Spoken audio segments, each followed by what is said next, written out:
Social మీడియాలో మాట్లాడుతూ పెడతా ఉన్నారో వాళ్ళకి నేను ఒకటే చెప్పదలుచుకున్నాను. 5 సంవత్సరాల లోపల మేయర్గా పనిచేసిన 5 సంవత్సరాల లోపల ఎక్కడికి కూడా ఒక్క రోజు కూడా కరీంనగర్ వదిలిపెట్టి వెళ్ళినటువంటి చరిత్ర మాది. ఒక 14 రోజుల పాటు చట్టం వెసులుబాటు కల్పిస్తున్నటువంటి అమెరికా మా కూతురు దగ్గరికి వెళ్ళిన తప్పితే ఎక్కడికి పోయినటువంటి చరిత్ర మాది. మీ నాయకుల్లాగా మరి డిసెంబర్ నేను ఒకటే సూటిగా ప్రశ్నిస్తున్నాను. మొన్న డిసెంబర్ 30, 31, 1, 2 తారీఖు మీ నాయకుడు చెప్తున్నారు. డిసెంబర్ 30, డిసెంబర్ 31, జనవరి 1, 2 తారీఖు మీ నాయకుడు ఏదైతే 4 సార్లు ఎమ్మెల్యేగా గెలిచిన నాయకుడు ఎక్కడో మీరు మీ నాయకుడు ప్రశ్నించుకోవాలి. మేము ప్రజల మధ్యలో ఉన్నాం. డిసెంబర్ 31 వచ్చిన ప్రజల మధ్యలో ఉన్నాం, సంక్రాంతి వచ్చిన ప్రజల మధ్యలో ఉన్నాం, దసరా వచ్చిన ప్రజల మధ్యలో ఉన్నాం, ఏ పండుగ వచ్చినా ప్రజల మధ్యలో ప్రజల కోసం పనిచేసుకుంటున్నాం.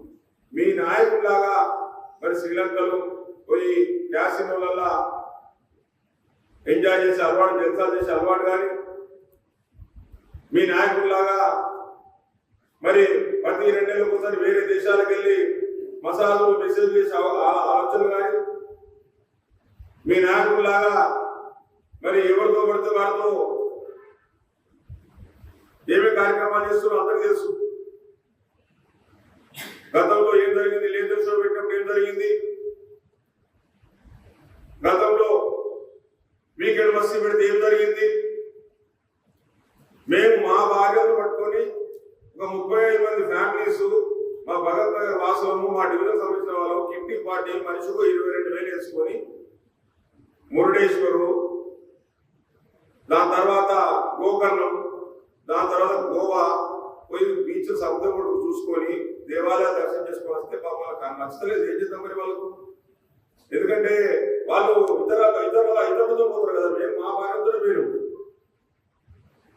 వాళ్ళ నాయకులకు అలవాటు లేవు, వేరే వాళ్ళతో అలవాటు లేదు, అందరూ అట్లా ముంచుకుంటూ ఉంటారు. కాబట్టి వాళ్ళ విద్యకు వాళ్ళ మానసిక పరిపక్వత అంతే అనుకుంటా నేను, వాళ్ళ యొక్క మానసిక స్థితి అంతే అనుకుంటా నేను.